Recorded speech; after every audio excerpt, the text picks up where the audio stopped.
Change your heart, change your life, change the planet.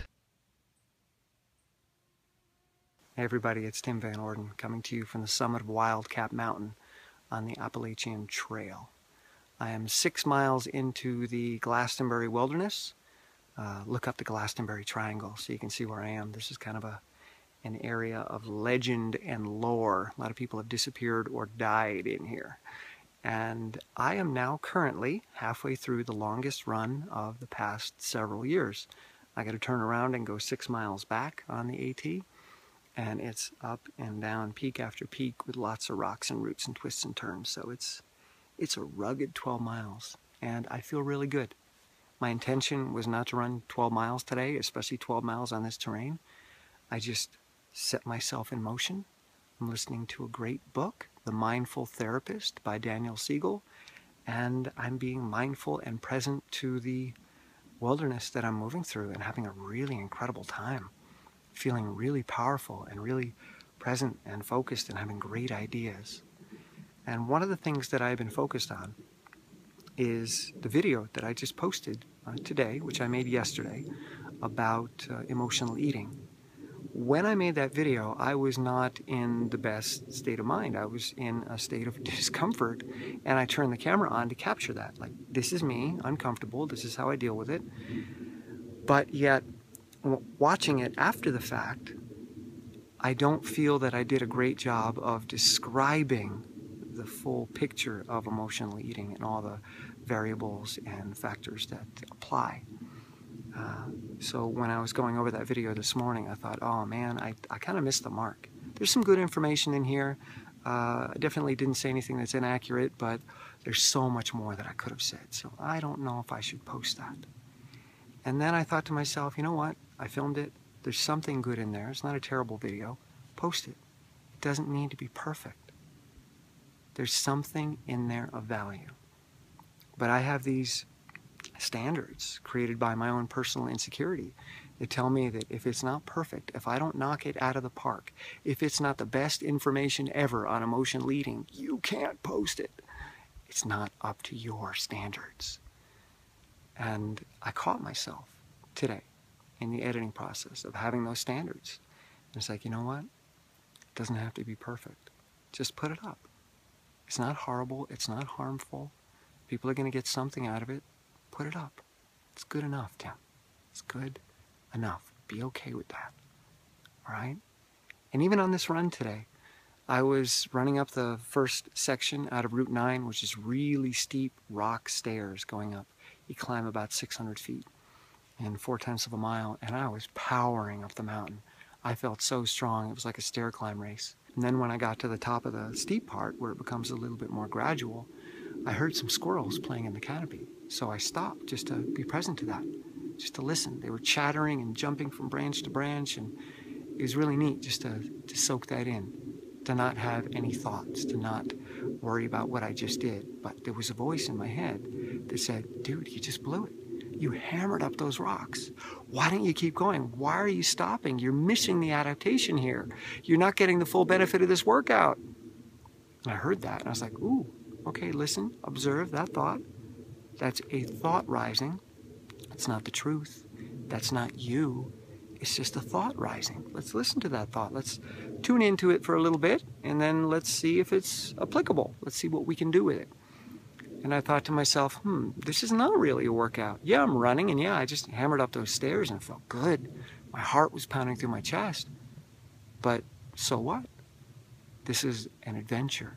This is an experience that I'm having, and these squirrels in the canopy, they're part of that experience. This doesn't have to be the perfect workout. I don't have to do it right. I'm out here to learn. I'm out here to immerse myself. I'm out here to experience the complexity of nature.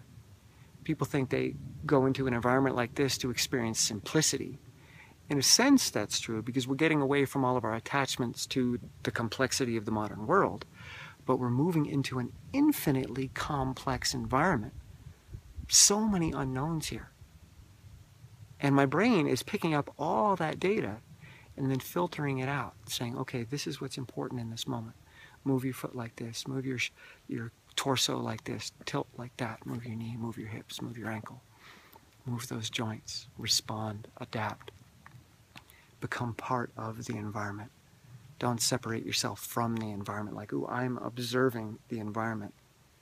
You are the environment. You become one with the environment. You adapt to it. You conform to it. You're not just moving through it. It is moving through you. You're one and the same.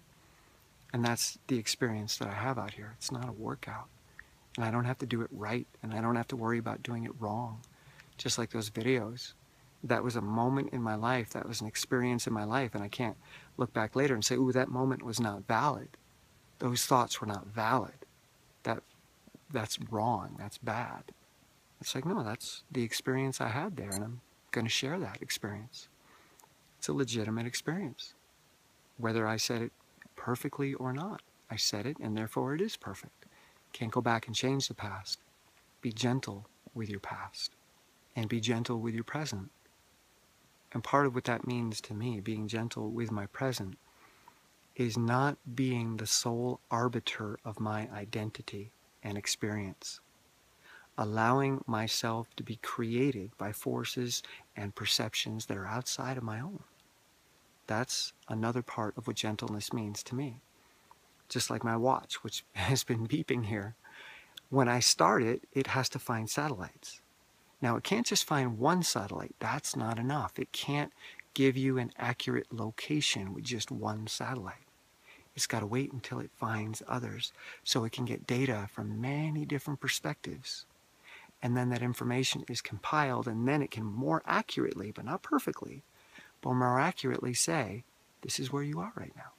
But when we have this fixed, very strong sense of self or identity, this is who I am, take it or leave it, I don't care what you think, then we're saying that one perspective is enough. One satellite is enough. And it's not. You can't have clarity with only one perspective. Without two eyes, I can't see three dimensions. I need two eyes at this distance apart to be able to really see depth. I need to be informed out there. I need to get more satellites. I need to get more information. These trees are my satellites. Those squirrels are my satellites. Everything I interact with out here is helping to inform me. So when I get lost in the woods, I'm actually finding myself through the information that I'm getting from the world around me.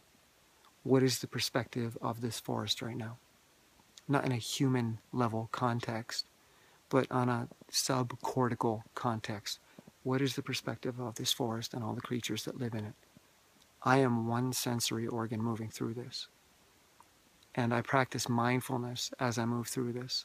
I'm present to my mind. I'm present to my experience, but that's just one. I also need to practice carefulness, where I care for the environment I'm moving through. And that doesn't mean I'm above it, taking care of it.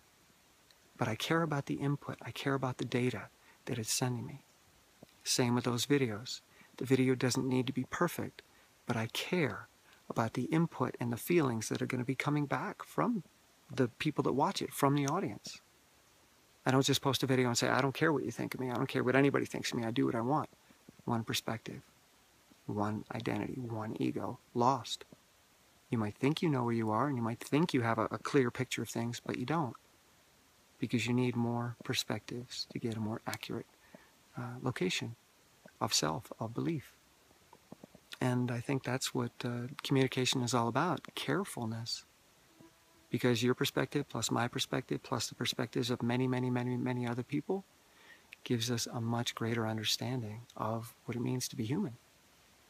And what it means to be alive, what it means to be conscious. I don't think conscious stops at the edge of my skin, at the edge of my skull. I think consciousness is out here as well.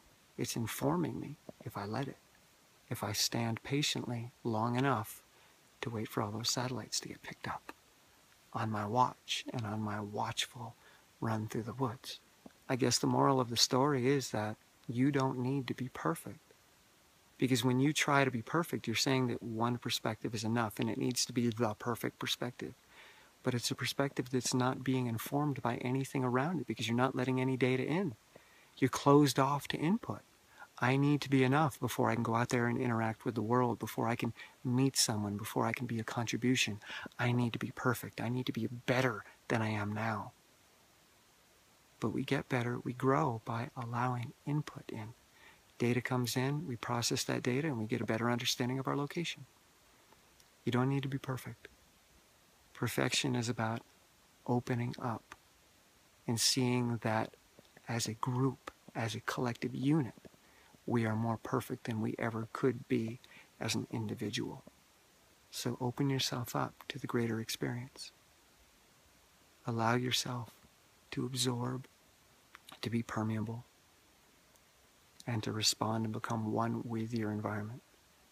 Let your environment help to create your sense of purpose, your sense of identity, and your sense of consciousness. I know that's kind of deep, but I am deep in the woods, so that's what you get. I love you guys. I got a long run home. See ya. This poor tree died who knows how long ago, and now as you run by, it looks like this crocodile or sea creature or dragon or dinosaur launching up out of the ground, ready to consume anybody that passes by.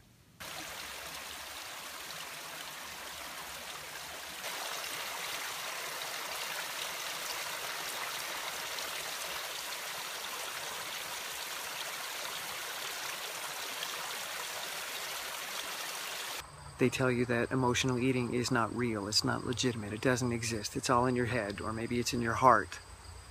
Well, it is real, and I think these people are doing a great deal of harm by saying things like that. They're dismissing legitimate feelings, they're dismissing a legitimate experience, and trying to shame you for having it.